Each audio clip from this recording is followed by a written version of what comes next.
इस वीडियो में हम क्रेडिट लिमिट के बारे में जानेंगे और बिल्स रिसीवेबल, बिल्स पेएबल की बहुत सारी रिपोर्ट्स को देखेंगे और reminder letter, confirmation account, confirmation of account, ये वाली क्या होती है रिपोर्ट, ये देखेंगे। जनरेट कैसे करते हैं, बिल सेटलमेंट कैसे करते हैं, ठीक है, ये सब कुछ देखेंगे जो लिखा हुआ है मैंने। तो वीडियो स्टार्ट करते हैं। मैं अपनी अगर आपने मेरी पहले वाली वीडियो नहीं देखी तो पहले वाली वीडियो देख लेना, उससे आपको जो और ज़्यादा बेटर अंडरस्टैंडिंग होगी। तो सबसे पहले बात करते हैं specifying credit limit. Credit limit कैसे सेट करते हैं। क्रेडिट लिमिट पहले बात करते हैं होती क्या। क्रेडिट लिमिट क्या होती है, अगर हम किसी कस्टमर के लिए हम क्रेडिट लिमिट सेट कर देते हैं तो फिर क्या होता है, उससे ज़्यादा की अगर हम उसको सामान देंगे तो वहाँ पर एरर आ जाएगा। जैसे अगर मान लो मैंने राम नाम से राम 2 के नाम से बंदा बनाया संडी कैरेक्टर में। इसके बाद आपने यहाँ से F12 दबाना है। यहाँ पर ये वाला ऑप्शन है प्रोवाइड क्रेडिट लिमिट वाला, यहाँ पर ये वाला ऑप्शन यस कर लेना और सेव कर देना। उसके बाद यहाँ पर डिफ़ॉल्ट क्रेडिट पीरियड आप 30 डेज़ का डाल सकते हो और क्रेडिट लिमिट यहाँ पे जैसे 1,10,000 मैंने सेट कर दी। अब 1,10,000 से जब भी मैं अगर इसको ज़्यादा दूंगा ना सामान क्रेडिट पे जब भी होएगा तो यहाँ पर ये उसको एरर आ जाएगा। इसको क्रेडिट 1,10,000 से जब भी इसकी क्रेडिट ज़्यादा होएगी तो वहाँ पर एरर आ जाएगा। उससे ज़्यादा इसको माल हम जब यहाँ पे एंट्री नहीं आएगी। और आप इसके बाद आपने अपने यहाँ पे मेलिंग डिटेल, बैंकिंग डिटेल और टैक्स रजिस्ट्रेशन डिटेल्स वगैरह जो भी आपने डालना चाहो डाल सकते हो। आपने इन्वेंट्री वैल्यूज़ आर इफेक्टिव, बाकी इन दोनों को ऑप्शन को आप ना छेड़ना, ठीक है, सेव कर दिया। उसके बाद अब अगर आपने मल्टी लेजर्स पे वो लगाना है क्रेडिट लिमिट अगर इस बाद आपने मल्टी लेजर्स पे क्रेडिट लिमिट लगानी तो यहाँ पे ऊपर शो मोर पे जाओगे, यहाँ पे एंटर दबाओगे, यहाँ पे नीचे आ जाएगा सबसे नीचे क्रेडिट लिमिट्स, इस पे एंटर दबाओगे। यहाँ पर संडी डेटर्स पे जाओगे तो यहाँ पर आप जितने भी आपने डेटर्स पे आप बना रखे आपके कंपनी में लेजर्स बना रखे उस पर क्रेडिट लिमिट, क्रेडिट पीरियड और यहाँ पर ये सब check for credit days during voucher entry, ये सब यस नो कर सकते हो, ठीक।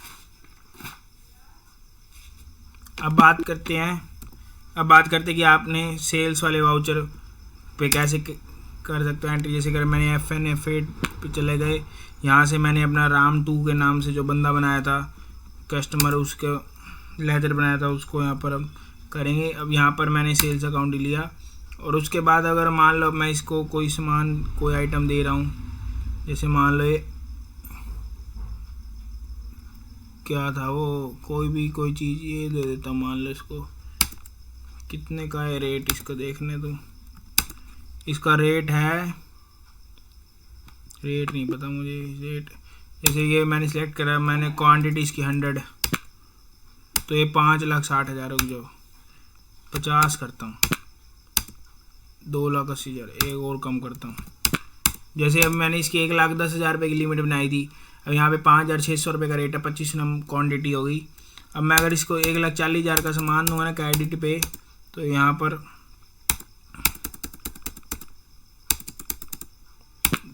पर ये देखो, यहाँ पर एरर आ गया, यहाँ पर अब देखो ये एरर आ गया, error oops credit limit of Ram 2 1,10,000 debit exceeded current 1,40,000 रुपये डेबिट। तो ये पेमेंट परफॉर्मेंस ऑफ डेटर्स ही कैसे देखे जाए, यहाँ पे आप जाओगे नीचे रेशियो एनालिसिस के नाम से एक, यहाँ पर इस पर क्लिक कर देना गेट, तो यहाँ पर ये आ गया रिसीवेबल टर्नओवर इन डेज। यहाँ पर आपको हर एक का वो बता देगा कि कितने दिन में इनकी पेमेंट आ जाती है। यहाँ पर आप क्लिक करोगे, अभी दिख नहीं रही, लेकिन अगर आप करोगे तो आपको यहाँ दिख जाएगा।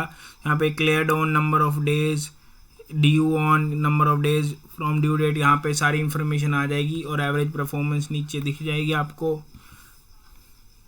देखेंगे बिल्स पेएबल और बिल्स रिसीवेबल रिपोर्ट, डिस्प्ले मोर रिपोर्ट पे जाकर स्टेटमेंट ऑफ अकाउंट्स में जाओगे, आउटस्टैंडिंग्स, यहाँ पर ये बिल्स रिसीवेबल्स और ओल्ड F5 दबाओगे तो डिटेल्ड हो जाएगी, तो यहाँ पर ये थोड़ा डिटेल्ड हो जाएगा। ऐसे ही पेएबल का भी आप देख सकते हो। एजिंग एनालिसिस के लिए आपको क्या करना है, इसमें रिसीवेबल में जाओगे, आपने F6 दबाना है। यहाँ से आपने ageing by bill date, ageing by due date, ये दोनों वहाँ पे आ जाएंगे ऑप्शन, तो आप ageing by due date select करना। इसके बाद आप यहाँ से डाल सकते हो 0 to 5, 5 to 10। ये ना आपको डेज बताएगा कि ये वाला डेटर कितने से कितने दिन के बीच में ये मतलब कि है, इसका कितने से कितने दिन के बीच में इसका, जैसे यहाँ पर आ जाएगा ना 5 to 10 डेज़ के लिए ड्यू, मतलब इसका पेंडिंग ज़्यादा हो रह गए हैं पैसे, ग्रेटर देन 5 डेज़ वाले हैं, 5 to 10 डेज से भी ज़्यादा वाले हैं, इसके बीच में आते हैं, इन दिनों के बीच में आते हैं। ठीक है, ऐसे एजिंग आ जाएगी। अब इसके बाद हम बात करेंगे रिमाइंडर लेटर कैसे जनरेट करते हैं। रिमाइंडर लेटर के लिए आपने क्या करना है, बिल्स रिसीवेबल्स पे जाना है। उसके बाद आपने क्या करना है, ऑल्ट पी दबाना है। ऑल्ट पी के बाद करंट यहाँ से कॉन्फ़िगरेशन, ये रहा कॉन्फ़िगरेशन, यहाँ पे एंटर दबाओगे। यहाँ पर रिपोर्ट टाइप बिल्स आउटस्टैंडिंग है, यहाँ पर रिमाइंडर लेटर कर देना। ठीक है, उसके बाद कंट्रोल ए कर देना, और यहाँ पर प्रीव्यू करोगे तो यहाँ पर ये F4 से जूम हो जाएगा। ये आ गई आपकी outstanding. Given below is the detail of amounts outstanding against your name in our books as given date. ये मतलब कि आपको बता देगा कि भाई हमने जैसे किसी को भेजना है तो यहाँ पर ये बता देगा we request you to take immediate steps for settling the overdue bills and oblige. कि भाई अपना ये हमारी कंपनी का नाम आ जाएगा और ये हम किसको भेज रहे हैं, आनंद एंटरप्राइजेस को। ये हमारा कस्टमर है कि भाई तुम्हारे इतने सारे पैसे आउटस्टैंडिंग है, अपने पेमेंट कर दो, समझे। हम कन्फर्मेशन अकाउंट्स की, कन्फर्मेशन अकाउंट्स क्या होते हैं, रिमाइंडर लेटर इसकी तरह ही होते हैं, जैसे हमने रिमाइंडर लेटर भेजा था ना वैसे होते हैं। इसके अंदर भी हम यहाँ पर रिसीवेबल पे जाएंगे, ऑल्ट पी दबाओगे, अदर्स पे जाओगे,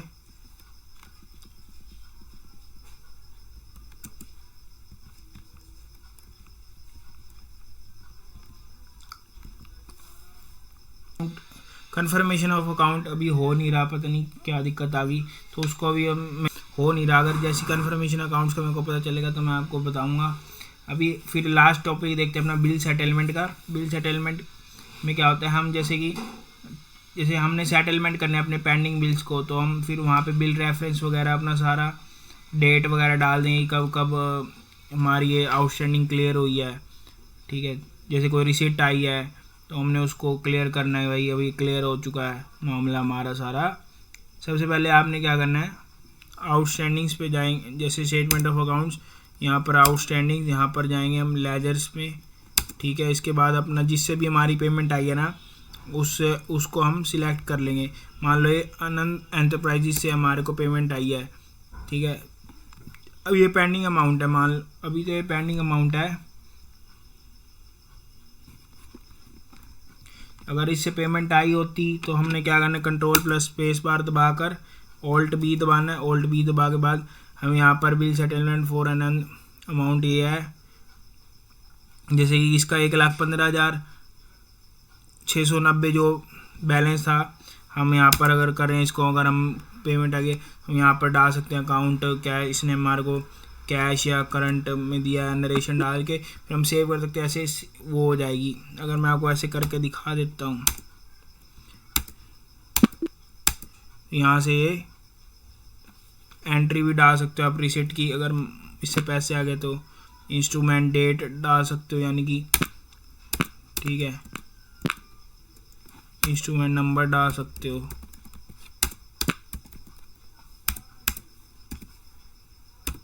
एक ऐसे यहाँ से इसका एक क्लियर हो जाएगा, ये बिल सेटल हो गया।